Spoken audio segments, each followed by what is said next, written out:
नमस्कार साथियों, मैं रिंकेश और स्वागत करता हूं आपका अपने चैनल फार्मेसी टिप्स पर।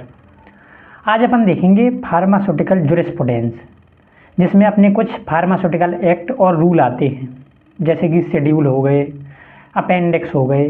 तो इसका अपन फर्स्ट पार्ट देख चुके हैं। आज अपन देखेंगे सेकंड पार्ट, जिसमें है ड्रग एंड कॉस्मेटिक एक्ट के बेस पर कुछ रूल। उन रूल को अपन देखेंगे।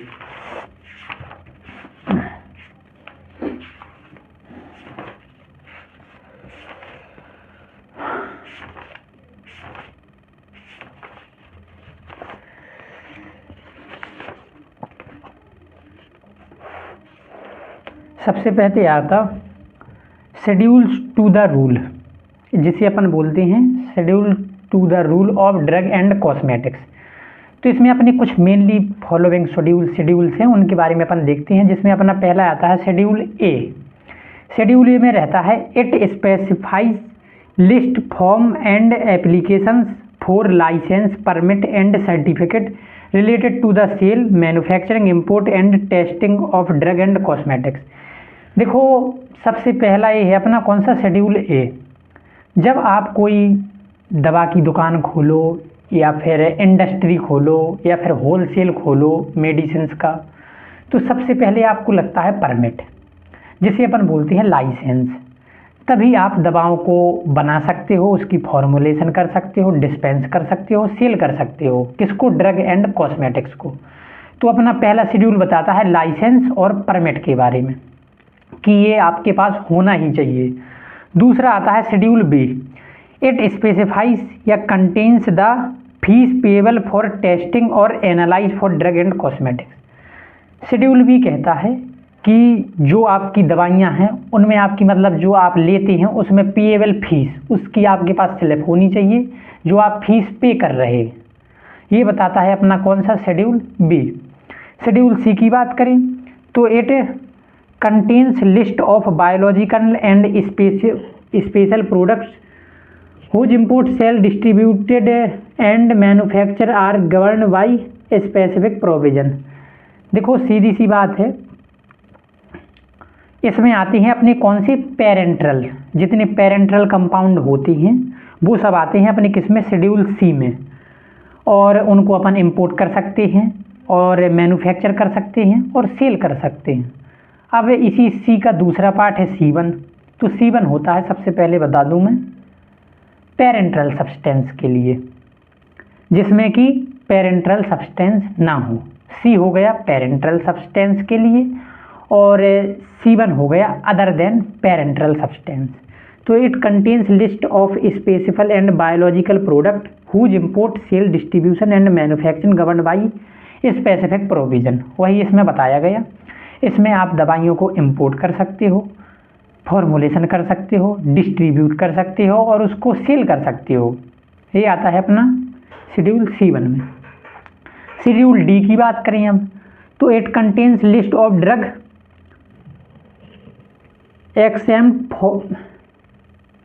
एक्सटेम्प्टेड from provision of import of drug.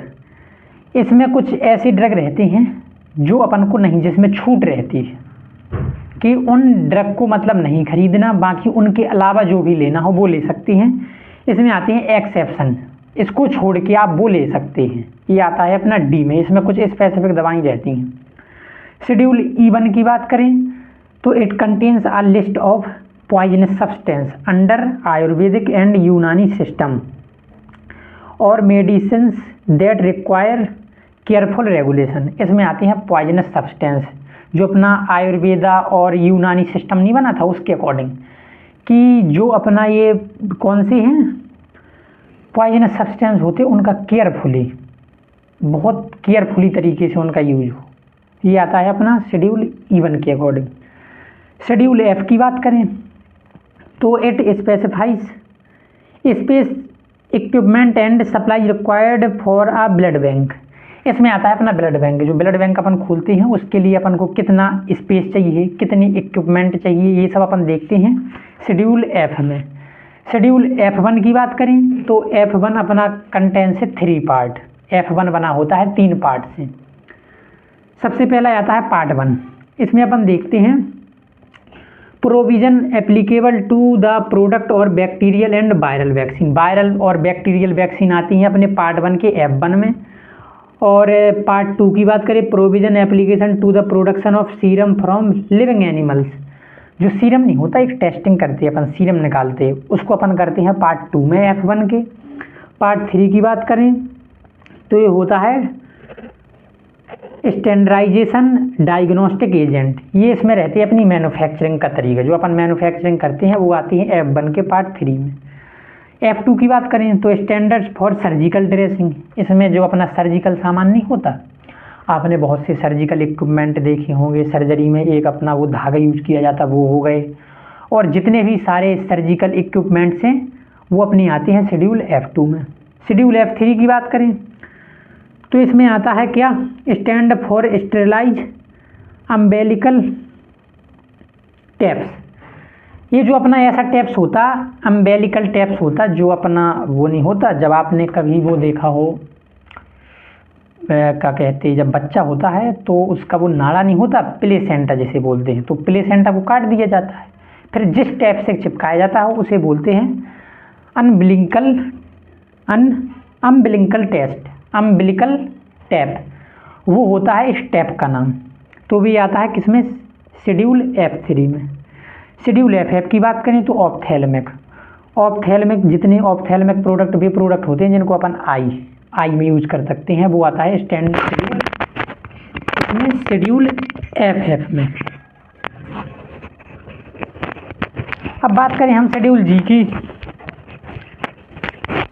तो शेड्यूल G में आता है it contains of a list drug and must be taken under medical supervision level for these drug should carry the warning caution. इसमें देख लो अपना कुछ रहती हैं शेड्यूल G में चेतावनी।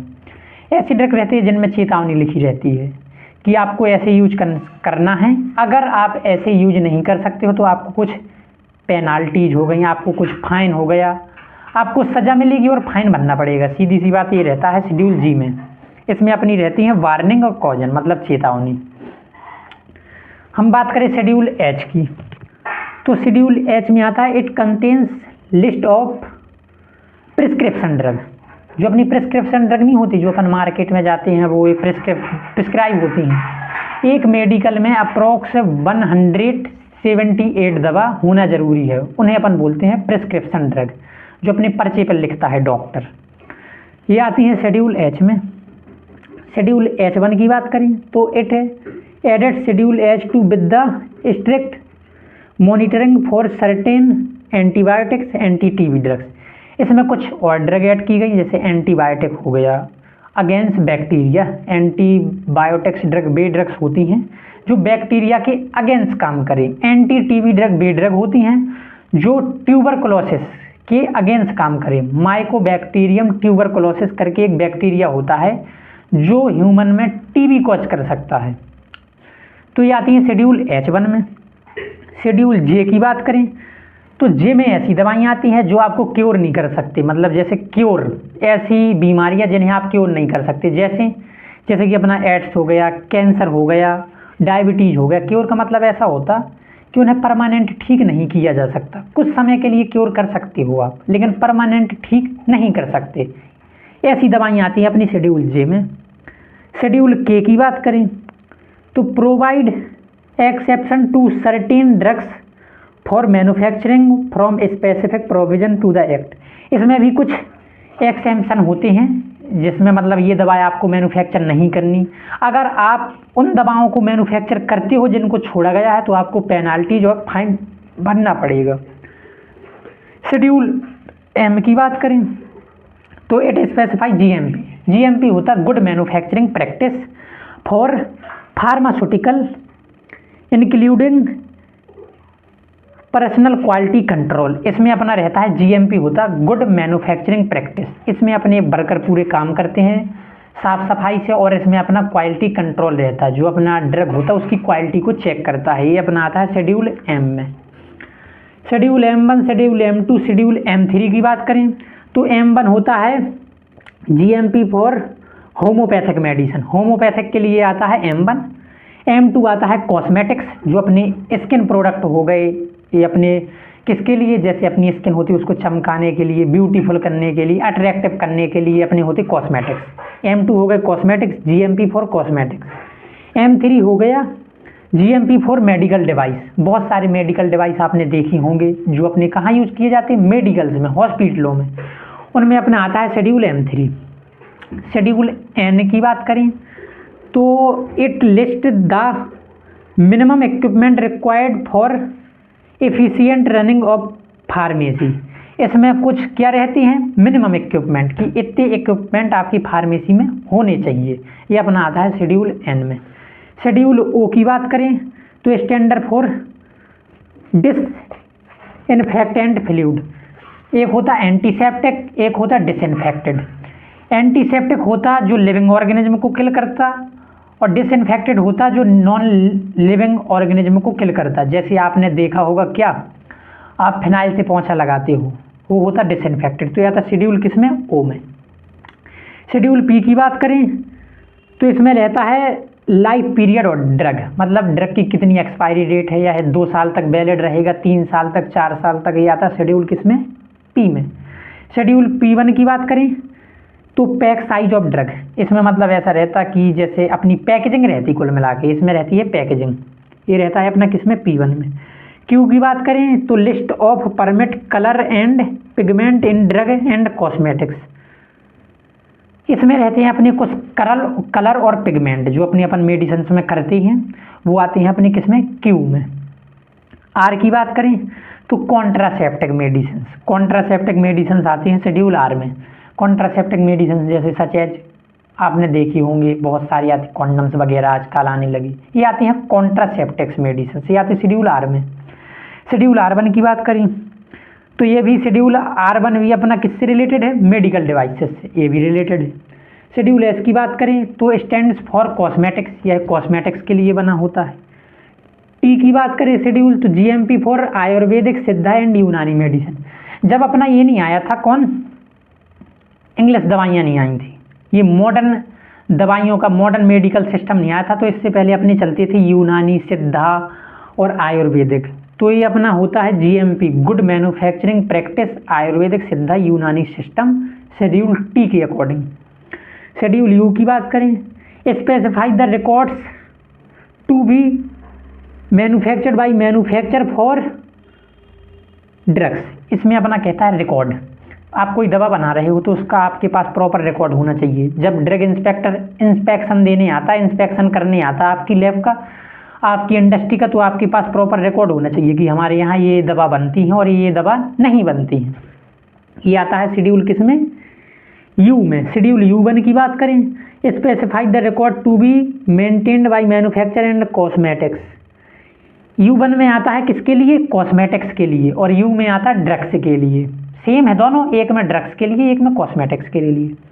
शेड्यूल B की बात करें तो standards for potent and proprietary medicine. इसमें अपना होता है पोटेंट दवाएं, ऐसी दवाएं जिन्हें आप मार्केट में सेल कर सकते हो, इफेक्टिव होती हैं, वो आती हैं शेड्यूल V के अकॉर्डिंग।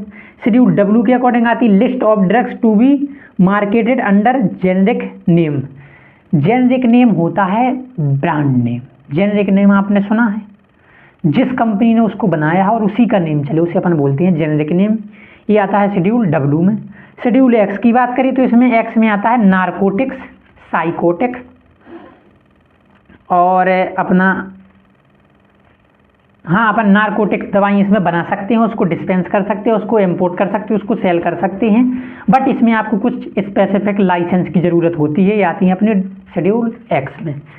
शेड्यूल Y की बात करें तो regulate the clinical trials. Clinical trials को रेगुलेट करता है शेड्यूल Y। जैसे क्लिनिकल ट्रायल्स वे होते हैं जिनमें अपन जो अपनी मेडिसिन होती हैं उनको अपन सबसे पहले टेस्टिंग करें एनिमल्स में, उसके बाद करें अपन किसमें, ह्यूमन में। ये अपनी 2 फेज होती है, प्री क्लिनिकल में अपन करते हैं टेस्टिंग इन एनिमल्स, और क्लिनिकल फेज में करते हैं टेस्टिंग इन ह्यूमंस। तो ये हो गए अपने शेड्यूल, ये आते हैं शेड्यूल Y के अकॉर्डिंग, ये वाला क्लिनिकल और प्री क्लिनिकल फेज। आशा करता हूँ कि आपको वीडियो बहुत पसंद आया हो, और आपको अगर पसंद आया तो आप कमेंट में बताएं प्रोहिबिटेड मेडिसिन क्या होती हैं, और आप कमेंट करना ना भूलें। अगर वीडियो पसंद आए तो प्लीज़ चैनल को सब्सक्राइब, एक प्यारा सा लाइक और कमेंट करें। तब तक के लिए थैंक यू, टेक केयर, धन्यवाद।